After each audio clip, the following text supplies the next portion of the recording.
So what was an average day like for you over there? Well, to me it was a strenuous day from uh, the 7 o'clock hour, 6 o'clock or 7 o'clock hour. So your day began with a lot of stress and pressure. Like how? I would say just survival as to maneuver through day-to-day life on an average basis, because I was in the woods, in the jungle most of the time, and surviving the jungle was stressful, a way of life.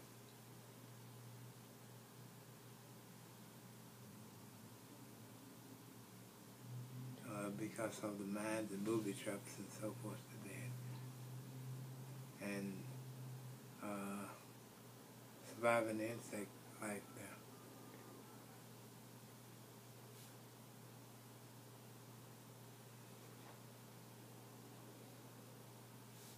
What was the hardest part about surviving the jungle? I would say to me it was the monsoon season. Monsoon season was the rainy season. And that was the hardest part to me of surviving, is that daily rain during monsoon season. So how did you adjust and cope with it? I just would say it's just a survival thing. It just Figure it out as you go? You adapt and figure it out.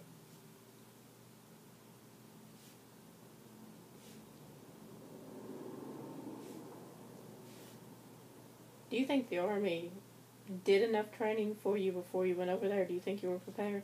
No, I don't think so. What do you think you should have had or could have had? Well, I think they should have taught us, well, not weapon-wise, but tactically, they should have taught us a little more about tactically surviving that country. I don't think we learned enough about tactics in the jungle and so forth. Because and I think it was a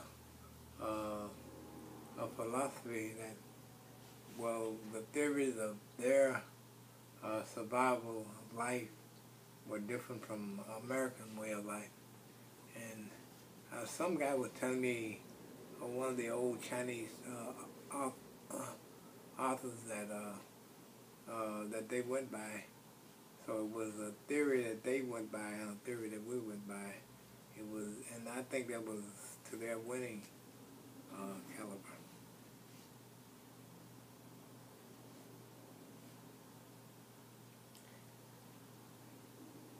I've had a couple of Vietnam vets to tell me that they really believe that the United States could have won that war. Do you believe they could have won it?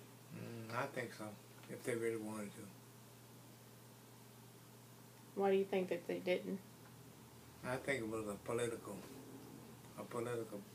ploy somewhere in the game.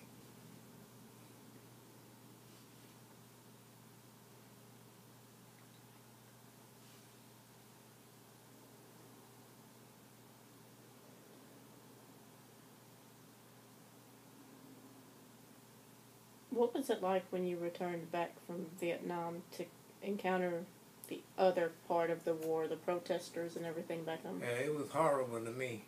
You know, after you have been there, a faithful person serving your country, dedicated to doing, letting your life go by daily, and then you come back to America and you get spit on, and you get pushed down. And you know, I've seen guys in wheelchairs get pushed out of their wheelchairs when we returned to the States. And I think that was very horrible. You know, and then you look at the way the Desert Storm guys get treated now. And then you look how the Vietnam veteran got treated. I think that's a horrible mistake of character.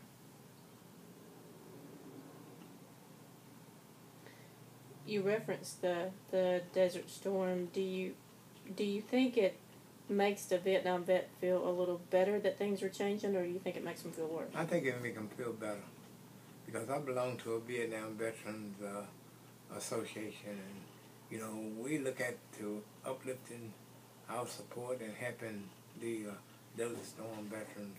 We don't look down at them as they are our enemies or they are totally different from us, because it's no different. The issues are basically the same. So when you returned home to all the protesters, did you hide the fact you were a vet? Huh? When you returned home to all the protesters, did you hide the fact you had come back from Vietnam? No. I didn't feel that I should hide it, you know. I did my duty and honor for my country, and, you know, I don't think I had any reason to hide it, or no one.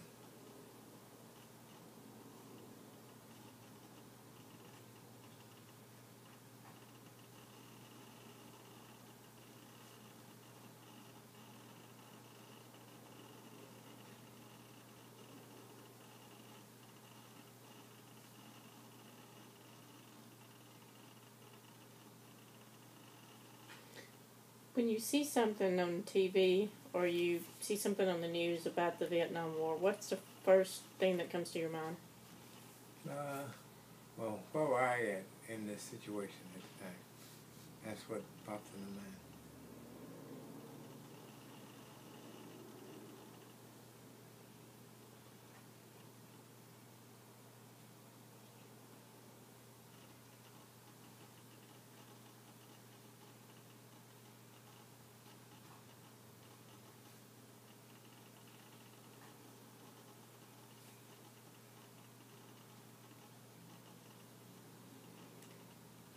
When you're put with units in company, in a company like that, most of you are from different places in different states.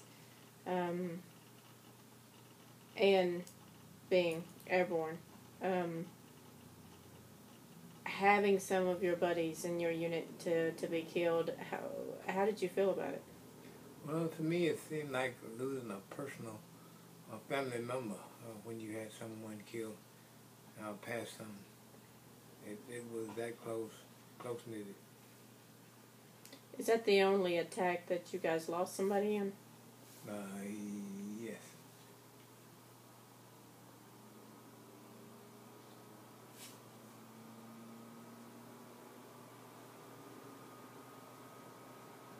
Well, I lost one of my close buddies, a guy that I slept next to. He was killed in an attack. He was killed in a different attack? No, he was killed in that attack. Oh, he was killed in that attack. Did you see him killed? No. But You saw him afterwards, I saw him afterwards. What did you think when you saw him? It's a numbing feeling when you see someone alive 5 hours earlier and then 5 hours later they're, passed them.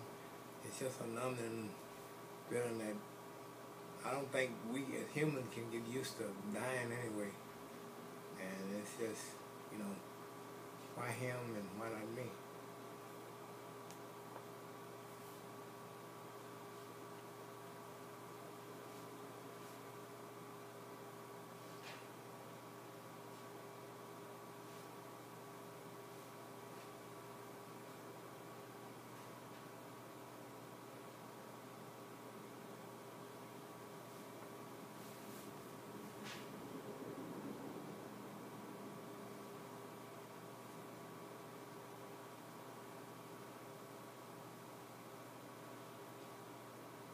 Do you know of anyone else from Hardeman County who has the Silver Star?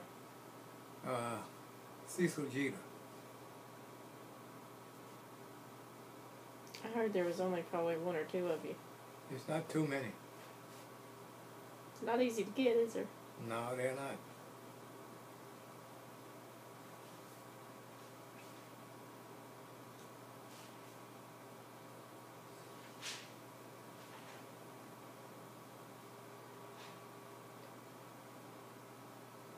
So you're part of the Vietnam Veterans Association? Yeah, uh-huh. Are you part of the VFW or any of that? Yeah, I'm a member of the American Legion here in Boston.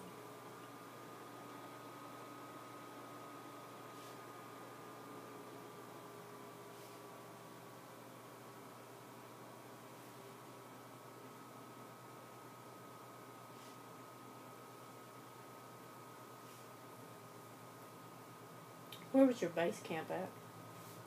Camp Faulkner in Da Nang.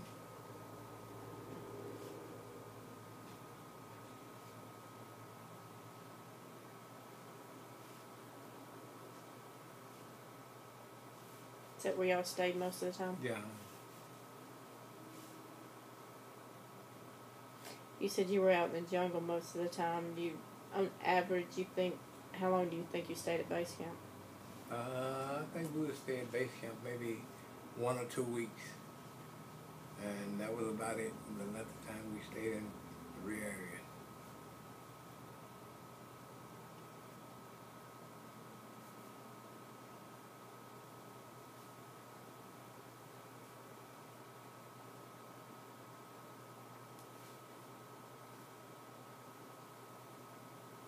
So would you end up having to sleep in the jungles as well?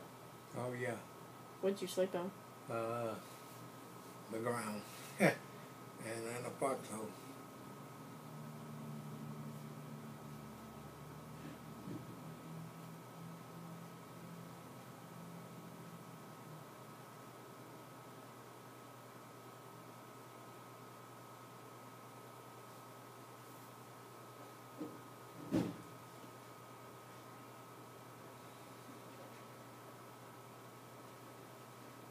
So did most of your food come in those MRE things?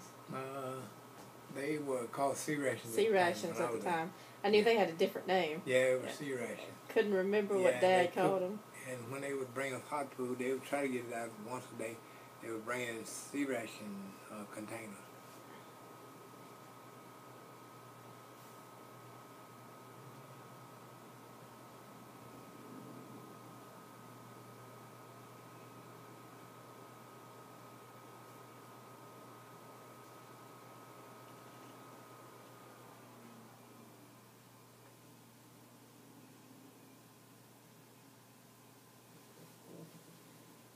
So what was the basic gear that you had with you? What was your basic weaponry that you had with you?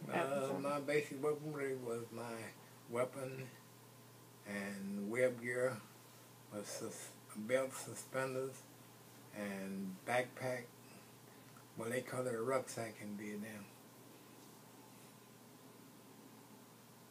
And that was the basic.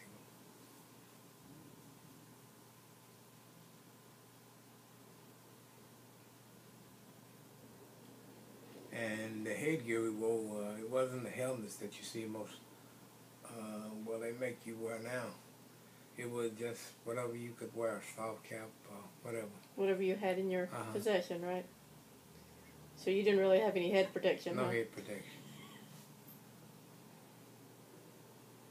And they didn't have the frag jacket. They had, some of the units had, would make you wear a frag jacket, but most of us wouldn't wear them. Too hot, right? Huh? They're too hot over there, probably. Yeah, too hot. That's what it was.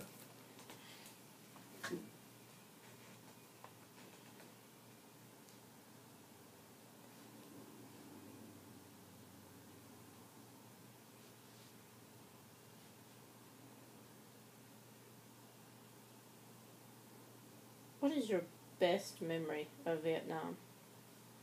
My best memory of Vietnam was going on rest and recuperation to Taiwan, China. That was my best relation, is to leave the country for a while. They cut all that out now. No, you don't get to go on R&R anymore. Nope, they cut R&R out. Yeah, we used to go on R&R twice a year in Vietnam. Oh, so you don't get to go on R&R no more. Mm-mm. Cut all that out. Yeah, they're making you go. Said it was too expensive. Oh, shoot. That's pitiful. It is. Now you got to do 2 or 3 tours of duty. Yep. And no R&R. No R&R. Yep.